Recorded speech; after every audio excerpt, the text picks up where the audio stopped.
Добрый день, дорогие телезрители телеканала Анна Ньюс. Снова рада вас приветствовать. Сегодня у нас в гостях Динара Бухарова. Здравствуйте, Динара. Здравствуйте. Динара является членом президиума Московской национальной татарской культурной автономии, а также руководителем общины православных татар города Москвы. И вот Динара стала в последнее время известной широким кругам общественности в силу своего обращения к новоизбранному президенту Соединенных Штатов Америки Дональду Трампу с призывом отменить закон, введенный Конгрессом Соединенных Штатов еще в 50-е годы, закон о порабощенных народах. И вот Россия, согласно основной мысли этого документа, вовсе не является тюрьмой народов, как ее когда-то выставляли. Россия – это государство, где татары наряду с русскими составляют единый народ. И татары являются вторым государствообразующим этносом России, который на протяжении всей истории существования нашего Отечества вкладывал немалую часть в то, чтобы Россия стала той великой страной, какой она является сейчас. И православные татары составляют не менее 35% от общей численности татарского населения, а то и более. Да. Вот. И, как известно, это обращение Динары было опубликовано целым рядом СМИ, и критика стала звучать из разных источников. Некоторые сайты, известные своей исламской радикальной направленностью, стали вплоть до угроз публиковать ваш адрес. И татарские националисты некоторые стали отрицать сам факт наличия православных татар. И вот, Динара, расскажите, пожалуйста, о том, что вас подвигло к написанию данного обращения и какова все-таки истинная роль православных татар и вообще татар в истории России и современности России. Да, Дмитрий. Что сподвигло? Во-первых, сама формулировка этого закона, она неверна. То есть русский коммунизм, его не было. Был коммунизм как идеология, страшная, кровавая. И все народы, мы все пострадали от этого коммунизма. Вот. И сама вот эта формулировка, что русский коммунизм порабощает другие малые народы, она, естественно, тоже неверна. То есть русские выступают здесь как поработители, остальные народы как угнетенные, и Америка обязывается освобождать эти порабощенные народы. То есть этот закон до сих пор действует. Конечно же, это фактическое объявление войны, можно так сказать. Конечно же, новоизбранный президент Америки Дональд Трамп, я надеюсь, что он этот закон отменит. Я думаю, что любой здравомыслящий человек, он будет надеяться и понимает прекрасно суть этого обращения. Его можно найти в интернете, можно почитать, посмотреть. И опять же повторюсь, что любой здравомыслящий человек, он положительно оценит это обращение, потому что если мы хотим, чтобы Россия была целой, неделимой, чтобы нас никто не победил, чтобы мы были вместе, мы должны быть как единое целое. То есть мы не должны смотреть в разные стороны. Иначе, если что-то будет, нам будет угрожать извне опасность, мы просто не устоим. Мы должны действовать согласованно. У нас не должно быть вот этих вот проблем. А закон этот разделяет, идеологически разделяет нашу нацию. Динара, вот смотрите, некоторые ваши критики стали ссылаться на то, что якобы вы не являетесь членом президиума Московской татарской национальной культурной автономии. Но это ведь не соответствует действительности, и я могу засвидетельствовать с своей стороны, что вы действительно во время мероприятий, которые проходят в Московском татарском культурном центре, в доме Сагулаева, да, на Татарском переулке, вы присутствуете, действительно сидите в президиуме, и наши татарские друзья, мусульмане, московские татары вас действительно признают, и вас действительно выделяют какую-то вот особую касту православных татар. И действительно, нет сомнений у московских татар в том, что православные татары – это мощный фактор. И нет разделения. Вот дома Сагулаева, да, татарский культурный центр, там наряду с какими-то исламскими мероприятиями проходят и православные мероприятия. Более того, вам должны выделить помещение в этом доме, где будет не только православная, да, татарская культура, такая материальная культура, да, это костюмы, это песни, это традиции какие-то, но и духовная культура продвигаться. В частности, Шамаили и другие произведения православного татарского искусства.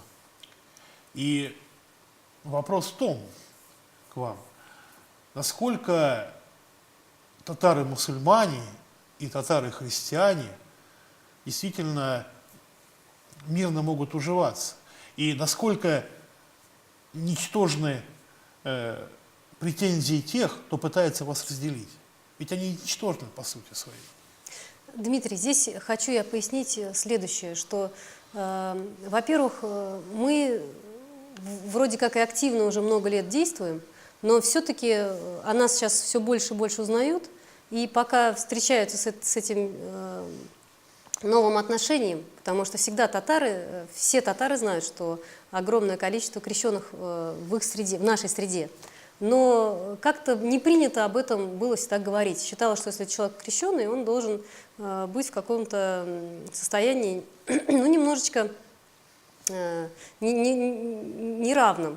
Вот. Это сложилось в силу того, что татары не признаны официально двухнациональным народом. А по сути это является так. И люди просто не знают, как на это реагировать. То есть это такой, я бы сказала, синдром или инстинкт толпы.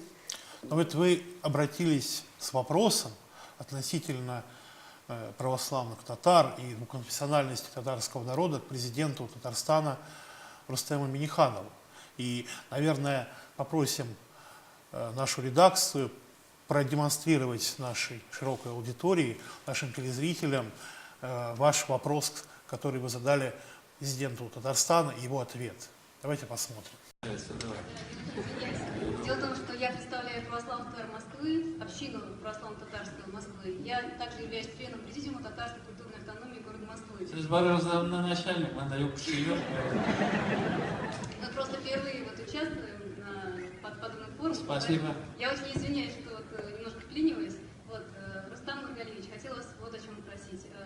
Нам очень важна татарская православная традиция. Нам ее не хватает. Вот даже уважаемый Хазрат Рушан здесь присутствует, нету, допустим, татарина, священника здесь, который представлял и нашу часть. У меня здесь очень много православных татар пришли со мной. И вообще я в зале уверена, что очень много православных татар, но мы, наши как интересы плохо представлены в Москве. Вот, мы дружим с Иваном Михайловичем Егоровым, вот, он культуру очень поддерживает, и вы поддерживаете. Мы благодарим вас за это. Но вот наша духовность, духовная часть, она немножко западает. То есть нам нужна православная татарская традиция, то есть литургии на татарском языке, литература на татарском языке. Ну, то есть даже я считаю, что в Татарстане во всех церквях Вопрос в чем? У нас есть чисто такие религиозные как бы сборища, когда мы имамов собираем. Ну, на самом деле. А здесь мы не делим на татарин, русский, там, еврей, чуваши.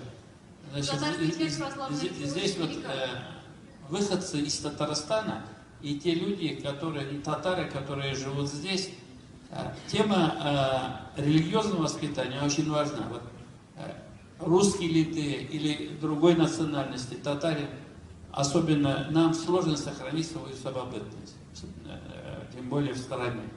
На чем мы базируемся? Национальность. Конечно, это прежде всего язык, религии и традиции. Где мы ее? Конечно, в Татарстане это немножко мы можем там через нашу государственную инфраструктуру, значит, решать. Но за пределами это сложнее. Мы понимаем. Вот крещенных татар в Татарстане, их же огромная часть. По некоторым оценкам даже до 800 тысяч. То есть мы по праву можем считаться двухконфессиональным народом. Не считаю, как ужасно. Не считаю. Прошу вашей поддержки. Я вас говорю, я могу поддержать даже не только. Как мы сейчас с вами увидели, президент Татарстана даже высказался в том контексте, что я готов поддержать православных татар. И говорить о том, что власти Татарстана и о том, что татарская общественность, российская татарская общественность не знает о существовании православных татар, это не совсем верно. И те критики обращения Динары, татарские националисты, со знаком минус, которые пытались, собственно, оболгать Динару, они неправы. И это говорит о том, что ложь всегда будет обличаема, истина восторжествует.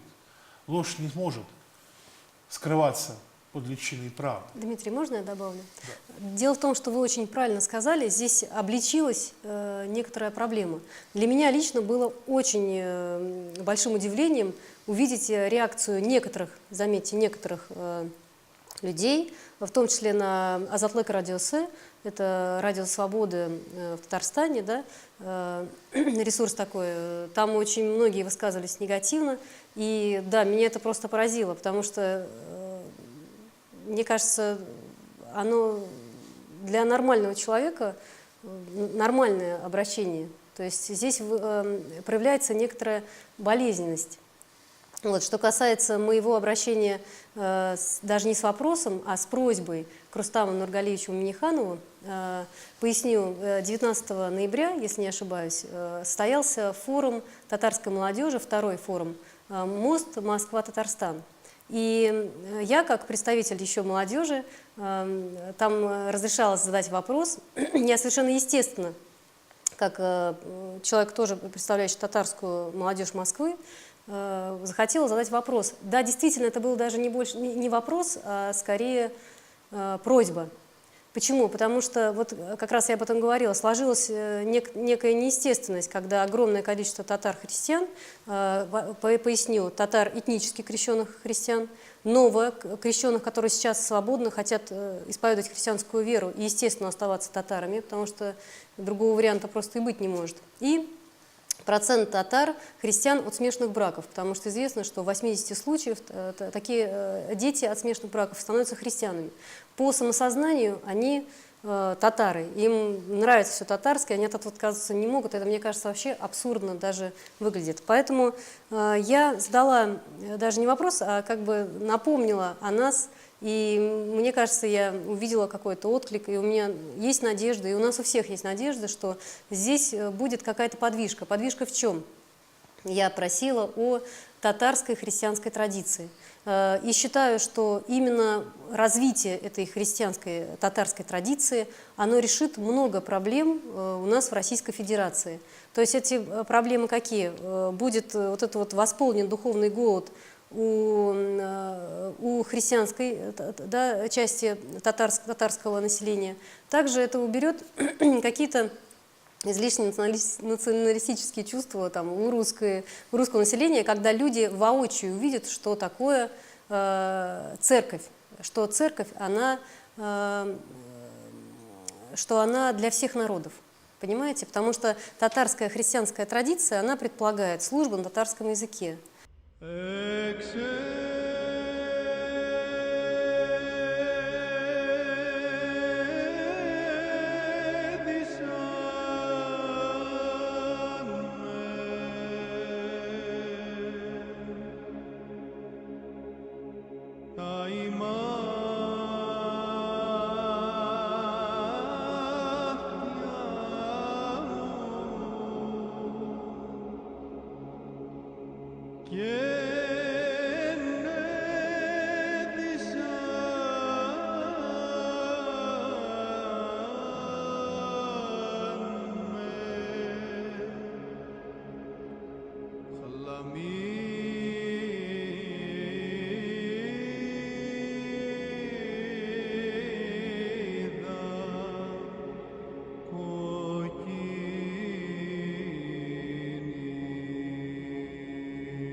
Вот как считал отец Даниил Сысоев, когда хан Узбек насильно исламизировал золотоордынцев, та часть татар, золотоордынцев, татар, которые уже были христианами и не хотели исламизироваться, они побежали в русские улусы.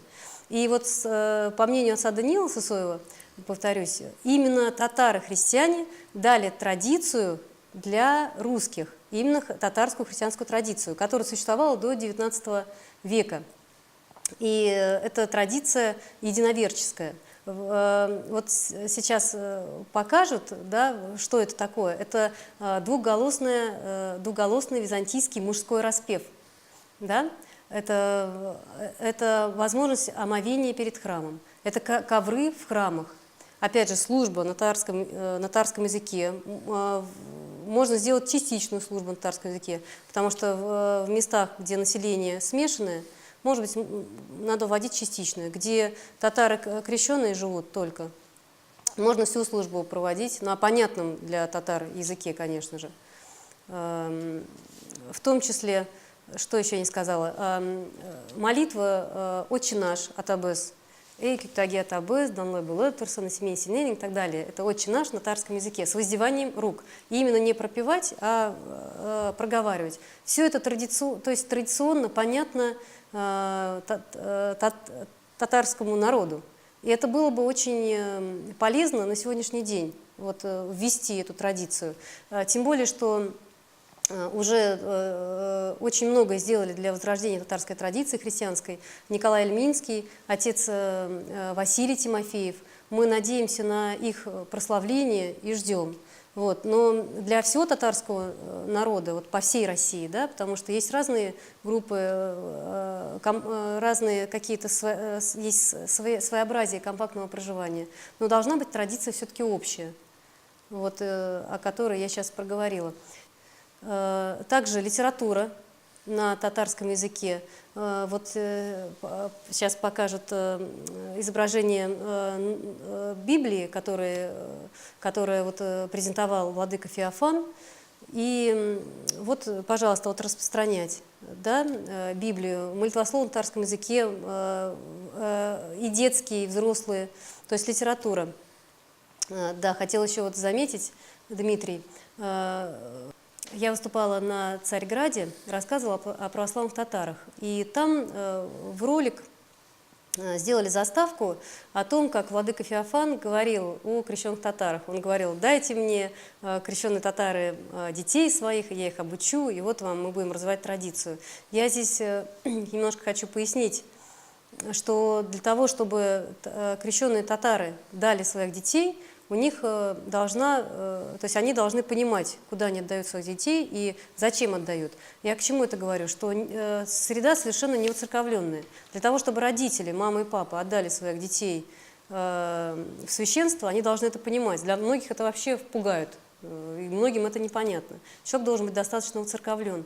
Поэтому мы с владыкой Феофаном дружим, он нам как раз эти Библии для общины православно-татарской дал. Но я здесь тоже хочу сказать, что здесь не проблема только та, что вот крещенные татары не дают своих детей. Они с удовольствием дали бы, но этот процесс нужно возобновить именно подготовки священнослужителей, татароговорящих обязательно. Вот у нас есть иеромонах Иннокентий Кильдеев. Я считаю, что это прямо вот готовый уже викарный епископ для татарской части. То есть это иеромонах, который, во-первых, он очень духовный, он живет духовной жизнью, причем настоящей духовной жизнью. Отец Иннокентий был у нас. Да, он был у нас, да, он молебны приезжает, слушать, не часто, но приезжает. И вот такой человек и внутренней своей жизнью, и внешней показывает плоды христианства. И причем он говорит на великолепном татарском языке. Именно он нам делает переводы на татарский язык. Вот это все надо развивать. Именно я просто, когда обращалась к президенту Рустаму Нургалевичу, я сказала, вот нам это надо, но это как можно... Как просьба была такая. Пояснить я просто не успела, там формат формы был другой. Я вот в дополнение сегодня поясняю, что я имела в виду. Динара, вот смотрите, сейчас тема православных татар и вообще православных тюрок выходит на международную арену. Мы, наш фонд поддержки христианских церквей, Международный фонд христианской солидарности, Международный византийский клуб, при поддержке Государственной Думы и Общественной палаты Российской Федерации в январе 2017 года грядущего готовим большую конференцию в Стамбуле под названием «Христианский фактор в тюркском мире». И вы, Динара, будете одним из главных участников данного мероприятия. С удовольствием, конечно. Вот. И действительно проблема распространения христианства среди тюркских народов не только в исторической перспективе, да, в ретроспективе, но и в наши дни является очень насущной. И христианство распространено не только среди татар, оно распространено и среди других тюркских этносов. Давайте вспомним хотя бы целый православный тюркский народ, это гагаузы. Они имеют свою автономию в формате Молдовы современной. Возглавляет, и это такое маленькое государство, я бы сказал, Башкан в государстве Башкан, по-русски это президент, глава, Башкан это татарское, тюркское слово. Да? Да. И эта женщина, Ирина Влах. И, собственно, она тоже примет участие в этой конференции. И о чем это свидетельствует? Это свидетельствует о том, что православные, христианские, тюркские народы, которых в самой России насчитывается в одной Сибири около 30 маленьких подэтносов от татар, а на нашем евразийском континенте их значительно больше. Это не просто какое-то случайное явление, это целая система. Это и история, и современность, слитые воедино. И об этом мы будем говорить на этой конференции. Мы дадим научную, как говорится, картину данной проблемы, политическую картину данной проблемы, богословскую картину данной проблемы. Изучим этот вопрос во всех ракурсах. И в подготовке этой конференции сейчас активнейшим образом участвует и Комитет Государственной Думы по связям с общественными и религиозными организациями, свидетельством чего является приглашение вас, Динары, насколько мне известно, вступить в экспертный совет при комитете по связям с общественными религиозными организациями. Это личное приглашение главы комитета. Да, Дмитрий, слава Богу. И конечно. здесь речь может идти о том, что вот те программы, которые мы здесь записываем на телеканале Анна Ньюс, те инициативы, с которыми мы выходим и на федеральный центр, и на международную арену, не являются маргинальными идеями. Это фактор, истинный фактор, влияющий на большие процессы, на серьезные процессы, происходящие и в внутриполитической жизни России, и в геополитическом формате. Действительно, христиане-тюрки – это геополитический фактор. Динара, расскажите, пожалуйста, нам о том, как живет Московская православная татарская община, как проходят ваши богослужения, как вы собираетесь вместе, и насколько в Москве вы едины. Да, Дмитрий. О единстве, что могу сейчас сказать, что вот надеюсь, что все-таки мы будем лучше представлены и в татарском центре, и на других площадках, потому что единство, оно, конечно же, обуславливается в том числе и проведением мероприятий, да? То есть люди должны узнавать, приходить. Сегодня татарский центр татарами, христианами не воспринимается как свой, потому что они думают, что вот мы татары, мы как-то немножко выбиты в силу сложившихся уже со временем обстоятельств. Если мы будем, уже у нас будет помещение, допустим, музей, да, вот Шамаили, которые вот показали, но я о них не сказала, это вот искусство татарское, христианское, да, то есть это молитвы православные на татарском языке. Вот, то есть мы там и сделаем выставку, будет что посмотреть. И люди будут приходить и понимать, что ты их дом, там их ждут, там мероприятия для татар, христиан в том числе. Во-первых, это многое снимет напряжение. Это, мне кажется, великолепный проект сегодня, потому что вы вот правильно сказали, что не маргинальность, наверное, а мы знаем, что Владимир Владимирович Путин прекрасно ведет внешнюю политику. Вот. Сегодня как-то мы со многими вещами разобрались и начинаем уже разбираться с внутриполитическими разными моментами. Да? То есть сегодня нужно разобраться уже действительно, что к чему. И вот наше присутствие, естественное, которое сложилось, надо его уже более обозначить и в этом вопросе тоже разобраться здесь. Тогда не будут люди, скажу просто, страдать. Почему? Потому что сегодня, когда человек хочет принять святое крещение, он просто бывает зачастую гоним в своей среде. Мучаются родственники, сами мучаются, и мучается этот человек. Зачем это нужно? То есть родственники должны понять, что это нормально, да, но облегчить это понимание, оно облегчится именно татарской христианской традицией, потому что у людей всякие разные есть мировоззрения, кто-то там националист, кто-то еще что-то, вот, а здесь он увидит, да, татарская, но христианская традиция.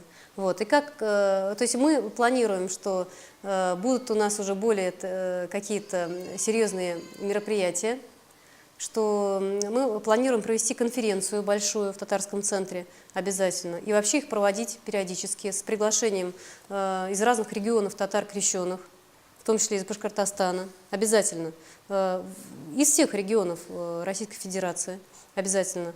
Далее, священнослужителей, тоже татар. Вот буквально вчера тоже нашелся один татарин, священник, к примеру, да.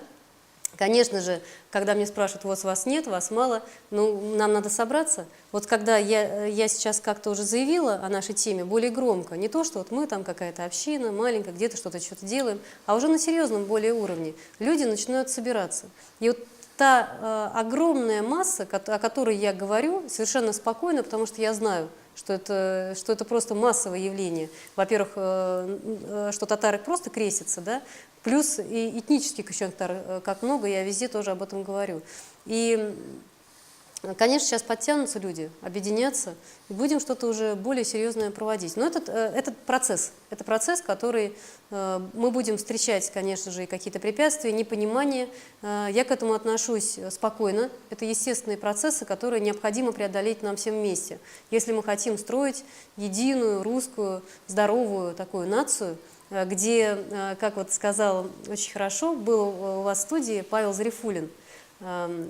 Буквально вот недавно я посмотрела записи, рекомендую всем посмотреть, он очень красиво, он сослался на Константина Леонтьева, сказал про цветущую сложность, что нельзя всех под одну гребенку. Вот мы взяли вот всех, вот намешали, все вот одинаковые.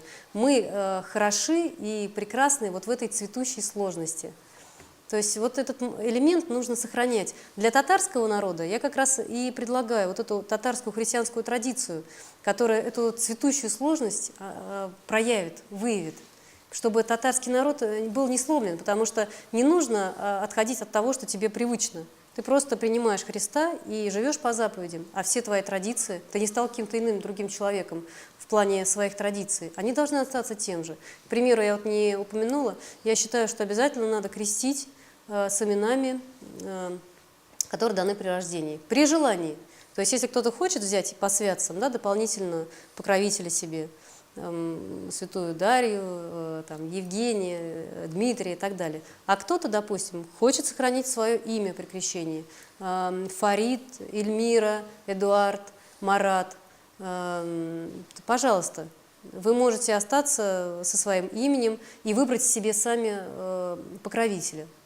Этим надо заниматься и планомерно, долго к этому идти. И думаю, что да, будут какие-то и вопросы, и все, но вместе мы сделаем многое. Здесь важна активность именно православных татар. Поэтому я тоже призываю людей как-то объединяться. Помощь мне нужна, безусловно. Одна я не потяну, но нас, слава Богу, нас много, и все больше и больше. Как-то люди звонят. Мне вот позвонила недавно женщина, сказала, что Динара, посмотрела вашу запись, и наконец-то я поняла, кто я. Я православная татарка. Но мне было очень приятно, потому что она не знала, кто она. Русская, но вроде бы она татарка, вроде не русская. Как-то она не понимала, кто она. Православная татарка. Причем это такой прекрасный мост, такое соединение и объединение родным нам по крови, татары, мусульмане нам по крову родные, и по религии русские христиане. И мы являемся таким как бы мостиком, понимаете? Сама наша активность сегодня, она весьма позитивно. Вот проявляются как раз эти вот сепаратистские настроения, да? Экстремисты очень сильно проявляются. Меня это тоже поразило, но не так сильно, потому что это как-то было мне ожидаемо. Здесь хочу вот пояснить, что здравомыслящий мусульманин, с которым я очень много у меня друзей мусульман, здравомыслящие, которые я могу с ним сесть за стол или с ними и говорить. И, конечно же, я как христианка скажу, что истина во Христе. И этот здравомыслящий мусульманин, он будет со мной вести диалог. Понимаете, он не будет там на меня кидаться или что-то такое. Он со мной переговорит, он свои какие-то тезисы мне выскажет напротив. Это будет беседа мирная. Это тот диалог, к которому мы сегодня должны прийти. Я думаю, что, Дмитрий, ту конференцию, которую вы готовите, она тоже готовит почву для такого здорового диалога, чтобы вот этого экстремизма его сегодня не было, чтобы человек мог свою позицию, здоровую причем, высказать свободно. Люди что должны стесняться? Каких-то пороков, да, грехов. Но свои позиции здоровой, а вера христианская – это жизнь по заповедям, это здоровая жизнь человека. Не нужно здесь мирно беседовать. Опять же, никому не лезть в душу, это прекрасно всем понятно. Но на уровне беседы, если люди по интересам общаются, должна сохраняться вот эта вот здоровая, нормальная грань. И вот люди, с которыми я общаюсь, татары, мусульмане, которые мне очень помогают во многом, они именно нормально здравомыслящие люди. Люди, которые не могут понять, у них просто какой-то барьер, возможно, я не знаю. С ними просто даже и общаться невозможно. Просто невозможно. Спасибо, уважаемая Динара, за интересную программу, за интересный рассказ. Для нас большая честь, то, что вы нас посетили вновь и вновь. А для меня, что вы нас пригласили. Поэтому будем работать и совместными усилиями менять мир к лучшему. Дорогие телезрители, благодарим за внимание. До новых встреч. Спасибо большое.